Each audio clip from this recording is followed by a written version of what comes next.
Good morning, good afternoon, good evening, folks. Michael Zuber, one rental at a time. Yes, folks, as promised, we have the one and only Pace Morby. How you doing, sir?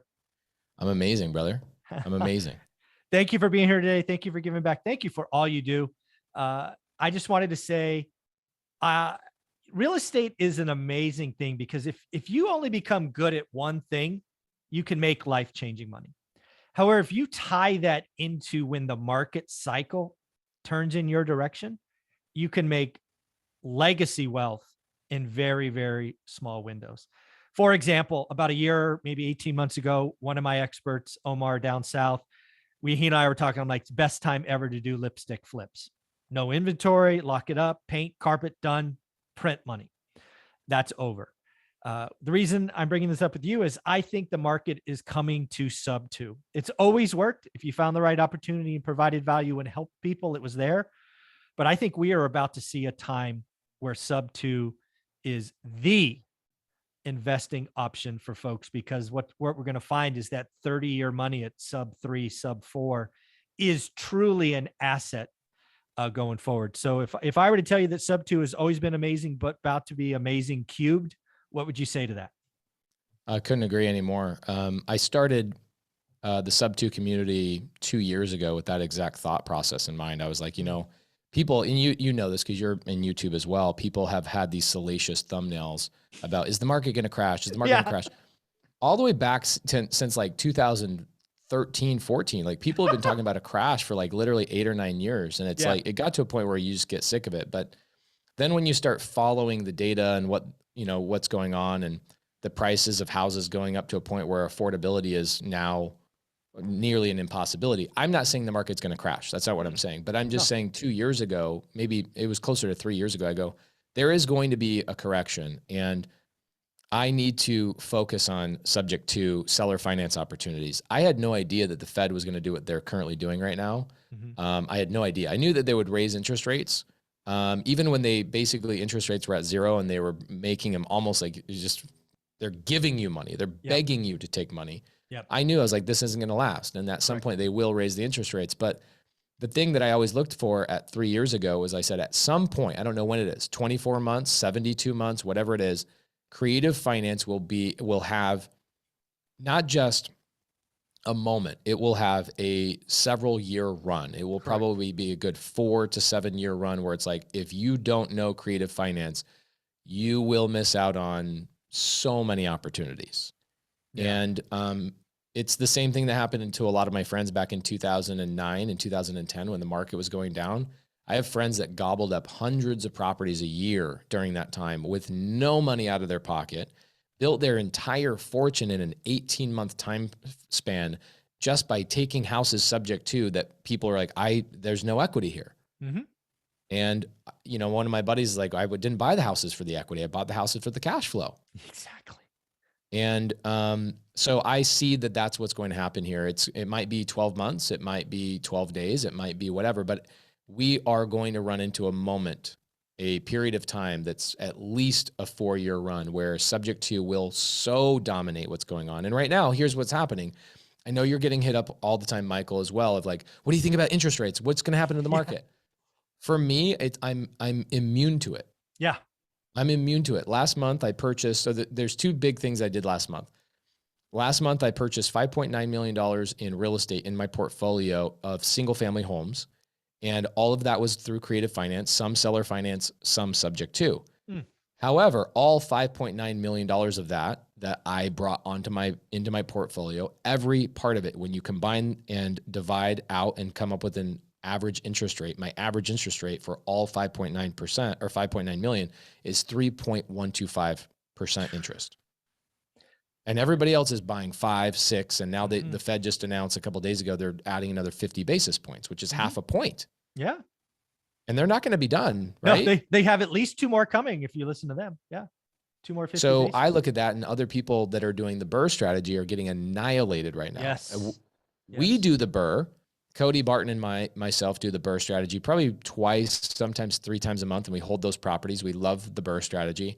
However, the BRRRR deals that were in our pipeline we've had to go and cancel them because now our loans that we hadn't locked in by that point don't make the deals cash flow. Absolutely. I hope people are hearing this because again, cost of capital is a big deal in the BRRRR strategy. And oh, by the way, you and I both know the refi appraisal is not a purchase appraisal. There's always been a lot of risk in BRRRR. I've done BRRRR dozens of times personally. I know it works. I hate it when supposed experts make something seem too easy, like there's no risk. BRRRR has Yeah, always had risk. that's my biggest challenge with the BRRRR. I talk about this and people go, "Why do you hate the BRRRR?" I'm like, "I don't hate the I BRRRR. don't What I hate it. hate, Yeah, exactly. Yeah. I hate this the people that say, one, it's for beginners. Oh, Because it's not. You need credit, you need credentials, you need job history for most people, you need cash, you need lenders, you need all sorts of things to allow you to do all that. mhm. And on top of it, what happens with these educators or people on social media is they go, man, the BRRRR strategy is amazing because you put your money in and then when you refinance, you get all that money back and now you got a free house. I'm like, guys, we've done the BRRRR strategy well over 100 times Mhm. and I probably have gotten all my money back twice. Yeah, I probably done it 40 times, 45 times. Yeah, my ratio is about the same. You just leave money in the deal. The refi, people don't get it. A refi appraisal is very different than a purchase appraisal. And people just don't Yes. get that. People don't talk about it. Yes. People And get so, and then the other thing too, is you get a lot of lenders that will give you a quote and they'll go, okay, hey, we can quote you 80% loan to value. mhm. And so you make all these assumptions and these Ex- decisions based on this. And then by the time you get to the point where you're going to do your refinance, they're like, hey, you know what, this happened or that happened. That product that we quoted you does not exist anymore. So we need to be at 72% loan to value. I'm like, guys, now I got to keep an extra $40,000 in this deal Yep. that I was going to use for another deal. And now I got to go raise more capital. And so that's the BRRRR strategy. It works. It's a great strategy. For some reason, it's become synonymous with like the bigger pockets crowd. It's like, that's what Correct. people think. That's what you go do. Yeah. And Well, David it is Green great. wrote the book. I mean, they push Right. it. Yeah. So It is a great strategy. However, the BRRRR is currently being annihilated right now. And it I is hope people hear nearly this. impossible. Yeah. BRRRR works. BRRRR works best in a rising market. What have we had for 2 years? You could have been a horrible operator and made money the last 2 years. Yes. The market bailed you out, right? The Fed bailed you out. In a flat market, BRRRR sucks. If you happen to be in a market that was flooded with investors and goes down 5%, BRRRR's over. Right. That's why in my second book, I put BRRRR in there twice. And one time it's in there is, hey, this is an advanced strategy. Be freaking careful. So I'm Right. glad we're on board. But back to subject two. This is why I think the time is coming for you, right? People watch my channel. I talk about economics and consumers and all of that. And I did a whiteboard on my 2022 and 2023 economy expectations. And all of them point to BRRRR being a great answer. It's a skill we all have to learn, including myself. I've never done one. One, we are going to have a recession. You can argue whether it's a soft landing or a hard landing. I lean towards a hard landing. The average recession is 17 and a half months. This one's probably going to be longer because we just printed $9 trillion or whatever the hell it is. And the hangover is going to be nasty. Unemployment's going to double, at least go from 3.5% to 7%. But oh, by the way, people have 50% of people in residential loans today have the interest rate below 3.5%, 33% below 3%. Yeah. That is amazing. I want some of that money, right? I can't get it. I'm an investor. I can't get those loans, but subject to will allow me to do it. And oh, by the way, if you do sub 2 right, the owner might end up staying in the property. It's crazy things to talk about. So there's so many things you can do. And that's where people, I had a person interview me the other day on their YouTube channel and they're like, man, how are you going to still buy properties with all the interest rates going up? I go, maybe you don't know who I am. Yeah. Let me tell you a story. Let me tell you a couple of things. So, yeah, we buy the majority of our loans that we're acquiring right now through subject to are at least 24 months old. Right. Because what's happening are people, it takes people a couple of years to really get themselves into bad situations. And so they're about 24 months old. We are getting some that are 12 months and 18 months and all that kind of stuff. But when we're picking those up, some of them are under 3%. Yeah. I mean, we've got some at 2.7. We got some at 2.8. Wow. It's crazy. And so when people are out there going, man, my BRRRR deal blew up or this deal blew up, or even us, Cody and I went and canceled, I think we had to go cancel 4 deals in the couple of months ago when rates were going up rapidly. Yeah. And we're like, okay, well, where are we going to deter our, Cody goes, where are we going to deter our money? I go, bro, what are you talking about? We have 11 deals right now that are subject to and seller finance. That's the great thing about seller finance is that I'm getting 0% on some of my deals with sellers. Correct. 0%. And so creative finance allows you to navigate and get around whatever the Fed is doing. And so I'm immune, 100% immune to what the market is doing. And the great thing is, one, I've got that low debt, right? That interest rate. But the most important thing is I am helping somebody who has some pain point that they're like, I can't deal with this house. Right. Yeah. And what happens in a recession is those go through the roof. You will have people begging you to take their mortgage off their hands. They'll just, you know what? I just want to go rent an apartment. That's what happened in 2008 and 2009 and 2010 and 11 as the market was going down. People were getting rid of their homes and going back into apartments and shacking up with each other to mitigate costs. I had a buddy at the time. I wasn't in creative finance at that time. I have a buddy, again, I mentioned this in previous conversations with you, that built his entire wealth in that 18-month time frame. Hundreds of properties of just saying, transfer the deed. He would do all the transfers himself. He would go knock on foreclosures. Go, hey, I'll save you from foreclosure, take over your payments. They go, you'll save me from foreclosure and I don't have to pay anything. This is what's going to happen is sellers are going to say, wait, I don't have to pay you anything to take my house. Versus right now you have sellers over the last couple of years, you have sellers that are so belligerent on their asking price. Yeah. Wish numbers. Yes. Wish numbers. The tide is turning and it will be so in favor of people to understand subject to. I totally agree.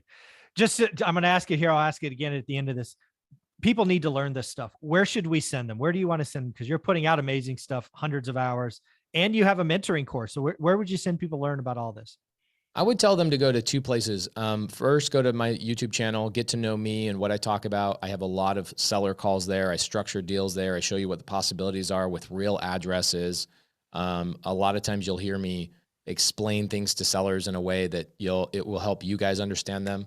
So I would go there, my YouTube channel. And then number two, I have a free Facebook group called Creative Finance with Pace Morby. We have about 50,000 members in there. And I would link in with other people that are doing deals. And if you're somebody that's like, I don't want to call sellers, I don't want to talk to foreclosures, but I want to buy some of these deals, that is currently, as far as I'm aware, the only place on the planet that you can find a continual flow of subject to and seller finance opportunities from a buyer perspective, because all of my students are in there just saying, hey, got a deal. Hey, got a deal. Who wants to buy it? Who wants to buy it? Who wants to buy it? And they will assign those subject to and seller finance deals to you. Because a lot of my students, when they start out, I go, don't buy a property right out of the gate. Assign, put some money in your pocket, do a couple of wholesale deals on subject to and seller finance. And, I had a student last night, Carolina Allen. Carolina Allen comes in and she goes, Pace, I just got my first seller finance contract and I'm assigning it for more money than I ever assigned a wholesale cash contract. She made $38,000 assigning a creative finance deal at full retail.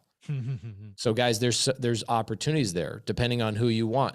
You can also go, I want to be an acquisition person. Great. There's people in there hiring acquisition people. I want to be a transaction coordinator. I want to be somebody's lead manager. I want to be somebody's partner. I want to go door knock with people and I need people to do it with me. That Facebook group is chock full of people that are just such go-givers that will take you by the hand and walk you through the fire, and they'll do it for free. So that Creative Finance Facebook group is pretty dope. That's awesome. And the last thing I want to talk about, again, I think the tide is turning to you. And you and I went through the last crisis. I think this one that's coming up, and again, it will be a crisis. Lots of people will get hurt. We will be the answer, creative financing. It wasn't the wave last time because, again, it's all about the debt. A lot of the pain last time were 2 and 28 teaser loans, liar loans, ninja loans, whatever you want to call it, where the debt was toxic. It was toxic. The debt there were today, people, because you look back on this, right? You saw the people that made it through versus the people who didn't make it through. So like, let's say 2005, 2006, 2007, people that were going out and buying rentals, they were buying what Michael just said, guys, teaser loans, right? So they'd give you a really low interest rate, and then it had an adjustable rate mortgage that essentially people's interest rates doubled over a night.